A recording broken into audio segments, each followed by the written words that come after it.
दोस्तों, एक बुद्धिमान व्यक्ति कभी नहीं कहेगा कि वह बुद्धिमान है, इसीलिए नहीं कि ऐसा कहने से उसकी बुद्धिमत्ता कम हो जाएगी, बल्कि इसीलिए क्योंकि वह ऐसा कहने की व्यर्थता को देख पाता है। दोस्तों, गौतम बुद्ध के जीवन से जुड़ी हुई एक छोटी सी कहानी जो आपको बताएगी कि वास्तव में बुद्धिमान कौन है।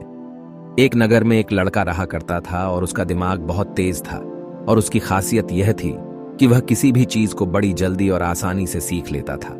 जहां अन्य लोगों को किसी काम को सीखने में महीने या वर्ष लगते थे, वहीं पर इस लड़के को उसी काम को सीखने में कुछ दिन लगते थे।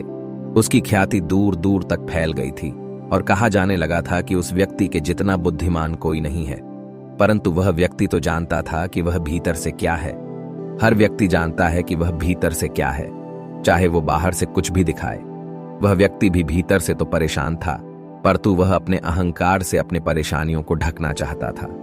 दोस्तों, ज्यादातर लोग ऐसे ही करते हैं और शो अप इसी का नाम है। वह व्यक्ति अपनी प्रसिद्धि को और बढ़ाने के लिए तरह तरह के काम सीख रहा था।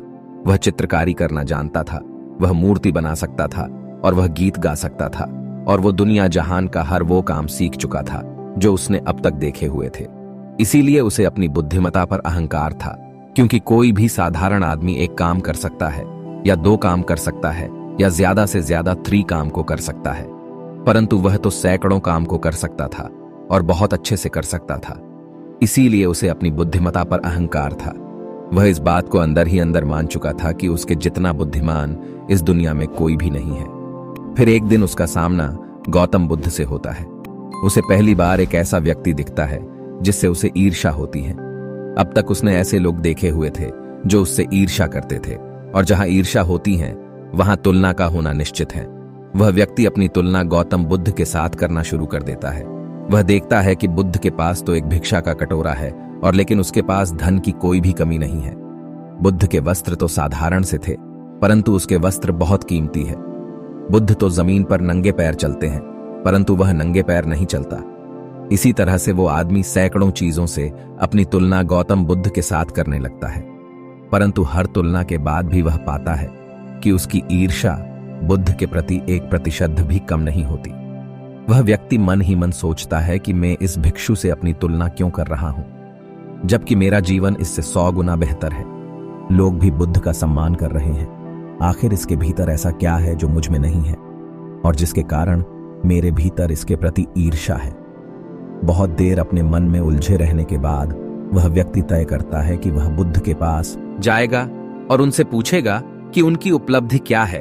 वह व्यक्ति अपने सेवकों के साथ बुद्ध के पास जाता है और उनसे कहता है कि मैं इस इलाके का सबसे बुद्धिमान व्यक्ति हूं, और आप अपने आसपास जो भी देख रहे हैं मैं वो सब करना जानता हूं। किसी भी कार्य को सीखने में मुझे बहुत ही कम समय लगता है। सभी लोग मेरा सम्मान करते हैं, परंतु इस सब के बाद भी मेरे भीतर आपके लिए ईर्ष्या है। मैं यह जानना चाहता हूं कि आपकी उपलब्धि क्या है। ये सब लोग आपका आदर सम्मान क्यों कर रहे हैं। उसके बाद बुद्ध कहते हैं कि वैसे तो मेरी कोई उपलब्धि नहीं है, परंतु तुम कह सकते हो कि मेरी एक उपलब्धि है। वह व्यक्ति पूछता है कि क्या मैं जान सकता हूं। तो फिर उसके बुद्ध कहते हैं कि मेरी एक उपलब्धि है कि मैं सभी उपलब्धियों को छोड़ चुका हूं। वह व्यक्ति बुद्ध से पूछता है कि मतलब मैं कुछ समझा नहीं। बुद्ध उस व्यक्ति से कहते हैं कि क्या तुम्हें प्रशंसा अच्छी लगती है। वह व्यक्ति कहता है कि प्रशंसा तो सभी को अच्छी लगती है। उसके बाद बुद्ध कहते कि क्या तुम्हें निंदा अच्छी लगती है। तो वह व्यक्ति कहता है कि भला इस दुनिया में कौन है जिसे अपनी निंदा अच्छी लगे। उसके बाद बुद्ध कहते हैं कि जो तुम्हें अच्छा लगता है और जो तुम्हें बुरा लगता है, मैं इन दोनों से भी ऊपर उठ चुका हूं। ना मुझे निंदा सताती है और ना ही मुझे अपनी प्रशंसा प्रसन्न करती है। बस यही अंतर है तुम में और मुझ में। और उसके बाद वह व्यक्ति बुद्ध से कहता है कि परंतु यह कैसे संभव है। बुद्ध मुस्कुराते हैं और उस व्यक्ति से कहते हैं कि तुमने सैकड़ों काम सीखे, लेकिन एक सबसे जरूरी काम को तुम सीखना भूल गए। वह व्यक्ति बुद्ध से पूछता है कि कौन सा काम बुद्ध। बुद्ध कहते हैं कि अपने मन को नियंत्रण करना। क्या तुम्हें आता है। बुद्ध की वह बात सुन वह व्यक्ति समझ जाता है कि ईर्ष्या का यही कारण था। उसके बाद बुद्ध कहते हैं कि जिस व्यक्ति ने सारा जगत को जीत लिया लेकिन अपने मन को नहीं जीता, उसने कुछ भी नहीं जीता। और जिसने अपने मन को जीता परंतु अपना सब कुछ गंवा दिया, फिर भी उसने सब कुछ जीत लिया। गौतम बुद्ध के इन शब्दों को सुन उस व्यक्ति का अहंकार टूट जाता है और वह व्यक्ति बुद्ध से कहता है कि क्या आप मुझे अपने मन को जितना सिखा सकते हैं? बुद्ध कहते हैं कि अवश्य सिखाएंगे, परंतु मैं तुम्हारी सभी उपलब्धियां छीन लूंगा। फिर उसके बाद वह व्यक्ति बुद्ध से कहता है कि मैं तैयार हूं। उस दिन से वह व्यक्ति ध्यान करना शुरू कर देता है, क्योंकि ध्यान ही वह तरीका है जिससे आप अपने मन को अपने वश में कर सकते हैं।